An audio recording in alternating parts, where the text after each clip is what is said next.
नमस्कार दोस्तों, पीसीएस पाठशाला में आप सभी का स्वागत है। यूपी पीसीएस और खंड शिक्षा अधिकारी का यह टेस्ट संख्या 11 है। ऑनलाइन टेस्ट संख्या 11 है। देखिए दोस्तों, इधर विगत 2 दिन से जो ऑनलाइन टेस्ट सीरीज की जो टेस्ट श्रृंखला चल रही थी ऑनलाइन टेस्ट की, यह हो नहीं पा रही है 2 दिन से। लेकिन अब यह संभवतः यह जो आप लोग को टेस्ट मिलेगा यह ऑनलाइन नहीं मिलेगा, मतलब लाइव स्ट्रीम पर नहीं मिलेगा। लेकिन अब आगे प्रयास किया जाएगा कि अब जो लाइव ही आए, लेकिन जो समय वही है, सुबह 10 बजे और रात में 9:30 पर आप लोग को वीडियो मिल जाएंगे। 2 वीडियो मिलेंगे, सुबह 10 बजे और रात में 9:30 पर। तो यह ऑनलाइन टेस्ट संख्या 11 है और यह जो भी प्रश्न है वह एनसीईआरटी बेस है। UPSC, PPSC, MPSC, RPSC, BPSC को ध्यान में रखकर, लोअर पीसीएस को ध्यान में रखकर, खंड शिक्षा अधिकारी को ध्यान में रखकर यह सारी टेस्ट सीरीज आप लोग को दी जा रही है। और इस परीक्षा होने तक लगातार फॉलो करते रहिए। 16 अगस्त को खंड शिक्षा अधिकारी की परीक्षा है, इसलिए आप लोग को रोज़ सुबह 10 बजे और रात में 9:30 पर ऑनलाइन टेस्ट सीरीज मिलती है। देखिए दोस्तों, जो भी लोग इस समय देख रहे हैं, आप लोगों से रिक्वेस्ट है, निवेदन है कि आप लोग इसे शेयर कर दीजिए। जो भी शेयर करने का माध्यम है, चाहे फेसबुक ग्रुप हो चाहे व्हाट्सएप ग्रुप हो, शेयर कर दीजिए ताकि हमारा मनोबल बढ़ता रहे, हम आप लोग को अच्छी से अच्छी सामग्री देने का प्रयास करें। एक बात समझ में नहीं आती है कि पता नहीं कौन कौन लोग हैं कि कहाँ पर हैं, सोए हुए हैं कि मैं वीडियो डालता हूँ वाच तक नहीं करते हैं। अगर अपनी तैयारी प्रति गंभीर नहीं है तो कोई बात नहीं है, लेकिन अगर तैयारी प्रति गंभीर रहता है तो इंसान रहता कहाँ है। और समझ में नहीं आता है, जब 2 दिन 4 दिन बाद कोई वीडियो कोई हमारा क्लिक करता है तो उस पर कमेंट करता है कि आप कहाँ थे, आप इतने दिन से वीडियो नहीं डाल रहे हैं। अरे यार, कहाँ से आप अंधे हो जाते हो क्या? इंसान वीडियो रोज डाल रहा है, उसके बावजूद भी कमेंट आप लोग करते हैं। कुछ लोग करते हैं कि बहुत दिन बाद आप आए हैं, अब आप वीडियो नहीं डालते हैं। तो कम से कम ध्यान में रखा करिए और देखा करिए आप लोग। ठीक है दोस्तों, आइए सीधे वीडियो पे आते हैं, प्रश्नों पे आते हैं। प्रश्न संख्या 1 देखिएगा। और जिनको भी यूपी पीसीएस प्रारंभिक परीक्षा और खंड शिक्षा अधिकारी का मटेरियल चाहिए, वह हमारे ऑफिशियल व्हाट्सएप नंबर पर संपर्क करेंगे। ऑफिशियल व्हाट्सएप नंबर डिस्क्रिप्शन में दर्ज है, आप संपर्क कर सकते हैं। और अगर आप हमारे टेलीग्राम ग्रुप को ज्वाइन करना चाहते हैं तो टेलीग्राम ग्रुप का लिंक भी डिस्क्रिप्शन में दिया हुआ है, जहां आप लोग को कुछ दिन बाद, अभी नहीं लेकिन 2-3 दिन बाद प्रयास करूंगा कि आप लोग को यह जो भी कुछ पढ़ाता हूं इसका मैं पीडीएफ देने का प्रयास करूंगा। जो भी कुछ आप लोग यहां पर ऑनलाइन में देखेंगे उसका मतलब इसका पूरा का पूरा पीडीएफ आप लोग को चैप्टर वाइज मिल जाएगा। तो 2-3 दिन बाद प्रयास किया जाएगा, लेकिन अभी नहीं हो पा रहा है। तो आप हमारे टेलीग्राम ग्रुप को ज्वाइन कर लीजिएगा, डिस्क्रिप्शन में लिंक है। और जिनको भी खंड शिक्षा अधिकारी और यूपी पीसीएस प्रारंभिक परीक्षा का संपूर्ण मटेरियल चाहिए, आप हमारे ऑफिशियल व्हाट्सएप नंबर पर संपर्क करिएगा। ऑफिशियल व्हाट्सएप नंबर डिस्क्रिप्शन में दर्ज है। आइए सीधे प्रश्नों पे आते हैं। प्रश्न संख्या 1 देखिएगा। लगभग 1500 वर्ष पूर्व बने मेहरौली के लौह स्तंभ में आज तक जंग नहीं लगी है। यह अद्भुत लौह स्तंभ निम्नलिखित में से स्थित है। तो जो मेहरौली का लौह स्तंभ है यह कहाँ स्थित है, ये पूछ रहा है।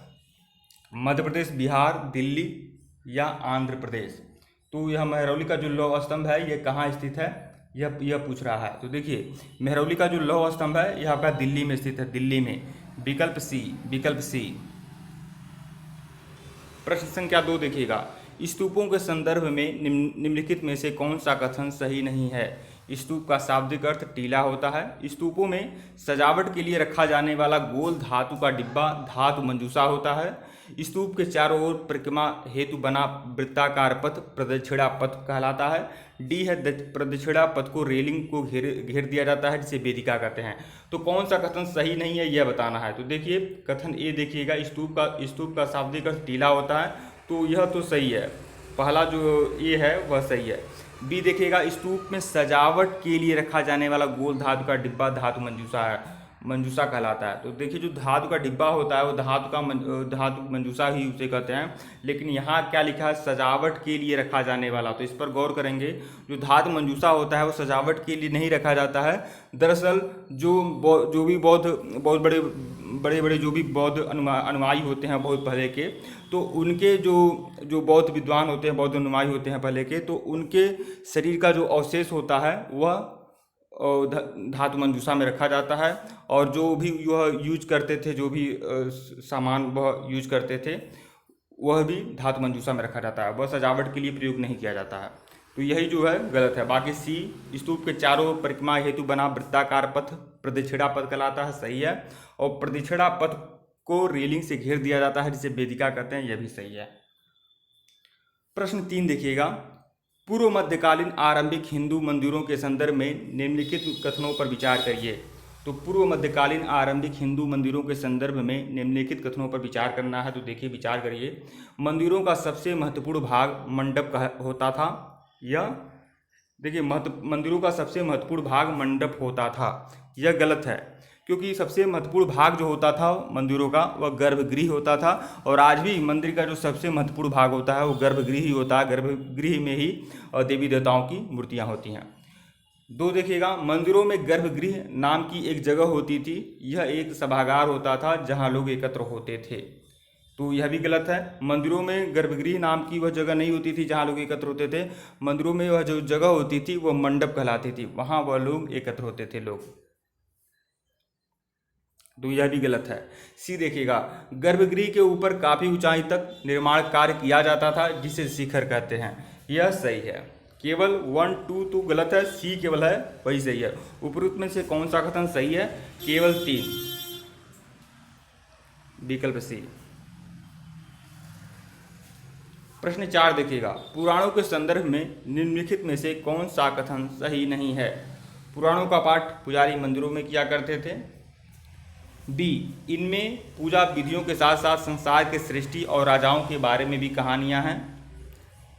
सी, अधिकतर पुराण सरल संस्कृत श्लोक में लिखे गए हैं जिससे सब उन्हें सुन और समझ सकें। तो देखिए ए बी सी तीनों सही है। पुराणों का पाठ मंदिरों में होता था, यह भी सही है। इनमें पूजा विधियों के साथ साथ संसार के सृष्टि और राजाओं के बारे में भी कहानियां हैं, यह भी सही है। और सी, अधिकतर पुराण सरल संस्कृत श्लोक में लिखे गए हैं जिसे सब उन्हें सुन और समझ सकें, यह भी सही है। डी देखिएगा, स्त्रियां और शूद्र जिन्हें वेद पढ़ने की अनुमति नहीं थी वे पुराण को नहीं सुन सकते थे। या ऐसी कोई पाबंदी नहीं थी, पुराण को हर कोई सुन सकता था। तो यही जो है गलत है, डी। प्रश्न 5 देखिएगा, निम्नलिखित में से कौन पुराणों के संकलन से संबंधित नहीं है? कौन हैं जो पुराणों के संकलनकर्ता से संबंधित नहीं है? तो व्यास, वेद व्यास संकलनकर्ता से संबंधित हैं पुराणों के। और उग्रश्रवा भी संबंधित हैं, लोमहर्ष भी संबंधित हैं पुराणों के संकलन से। तो देखिए यह जो लोमहर्ष होते हैं उग्रश्रवा के ही पुत्र होते हैं। और यह ए बी सी तीनों सही है, तीनों पुराणों से संबंधित हैं। देखिए लोमहर्ष के पुत्र उग्रश्रवा होते हैं, लोमहर्ष के पुत्र उग्रश्रवा। मंखक जो हैं यह पुराणों से संबंधित नहीं है। मंखक कश्मीर के विद्वान थे, कश्मीर के एक महान विद्वान थे मंखक। और इन्होंने मंखकोश नामक ग्रंथ लिखा है। श्रीकंठचरित नामक भी महाकाव्य इन्होंने लिखा है मंखक ने। श्रीकंठचरित और मंखकोश दोनों जो रचनाएं हैं वह मंखक की हैं। इस समय जो भी लोग देख रहे हैं, आप लोगों से निवेदन है कि इस वीडियो को शेयर कर दीजिए। आप जो भी लोग देख रहे हैं और शेयर कर देंगे तो मनोबल बढ़ेगा हमारा। और इसके पहले का वीडियो नहीं देखे हैं तो प्लेलिस्ट में जाइएगा। यूपीपीसीएस बीईओ ऑनलाइन टेस्ट के नाम से प्लेलिस्ट पड़ी हुई है, आप लोग जाकर देख सकते हैं। परीक्षा होने तक लगातार फॉलो कर सकते हैं। 16 अगस्त को परीक्षा होने वाली है खंड शिक्षा अधिकारी की। इसके पहले आप लोग को सारा मटेरियल मैं देने का प्रयास करूँगा कि सुबह, और देखिए सुबह 10 बजे और रात में 9:30 पर ऑनलाइन टेस्ट सीरीज चलती रहेगी। और जिनको भी खंड शिक्षा अधिकारी का संपूर्ण मटेरियल चाहिए PDF फॉर्मेट में, पूरा का पूरा मटेरियल चाहिए खंड शिक्षा अधिकारी का संपूर्ण सार के भीतर रामबाण मटेरियल चाहिए, आप हमारे ऑफिशियल व्हाट्सएप नंबर पर संपर्क कर सकते हैं। ऑफिशियल व्हाट्सएप नंबर डिस्क्रिप्शन में दर्ज है। प्रश्न 6 देखिएगा, आर्यभट्टियम के लेखक आर्यभट्ट निम्नलिखित में से किसके संबंधित हैं? ज्योतिष से, खगोल से, गणित से। तो किससे संबंधित हैं? आर्यभट्ट के लेखक आर्यभट्टियम के लेखक आर्यभट्ट किससे संबंधित हैं? तो देखिए आर्यभट्टियम के लेखक जो आर्यभट्ट हैं वो ज्योतिष से भी, खगोल से भी और गणित से भी, तीनों से संबंधित हैं। 1 2 3 तीनों से, विकल्प डी। प्रश्न 7 देखिएगा, शून्य के संदर्भ में निम्नलिखित कथनों पर विचार करिए। भारत के गणितज्ञों ने शून्य के लिए एक नए चिन्ह का आविष्कार किया था। यह सही है। दूसरा देखिएगा, गिनती की यह पद्धति पहले यूरोपियों द्वारा अपनाई गई और उसके बाद पूरे अरब में फैल गई। यह बात गलत है। गिनती की यह जो पद्धति है पहले अरबों द्वारा अपनाई गई और बाद में पूरे यूरोप में फैल गई। अरबों ने कहाँ से सीखा था? भारत से। और उसके बाद भारत से सीखा था अरबों ने, और उसके अरब के बाद यूरोप में फैल गई। तो यह जो है गलत है दूसरा। तीसरा देखिएगा, रोम के निवासी शून्य के प्रयोग के बिना, देखिए रोम के निवासी शून्य का प्रयोग किए बगैर गिनती करते थे, यह भी सही है। तो 1 और 3 सही है। 1 और 3 कौन सा कथन सही है? 1 और 3, 1 और 3, विकल्प बी है, बी। विकल्प बी सही है, बी।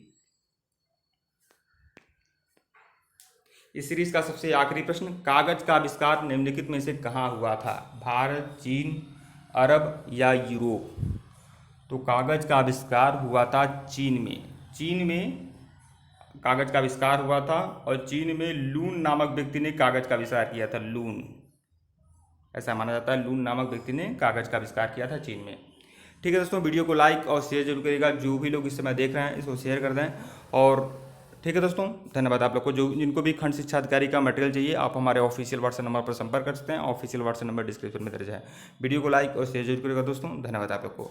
सुबह 10 बजे और रात में 9:30 पर ऑनलाइन टेस्ट जारी रहता है खंड शिक्षा अधिकारी का। ये जो भी टेस्ट मटेरियल आप लोग को मिल रहे हैं ये सभी NCERT पर आधारित है। NCERT बेस्ड टेस्ट सीरीज है जो हर परीक्षा की दृष्टि से बहुत ही महत्वपूर्ण है। इसके पहले का वीडियो नहीं देखे हैं तो प्लेलिस्ट में जाइएगा। UPPCS BEO ऑनलाइन टेस्ट के नाम से प्लेलिस्ट बनी हुई है। धन्यवाद आप लोग को।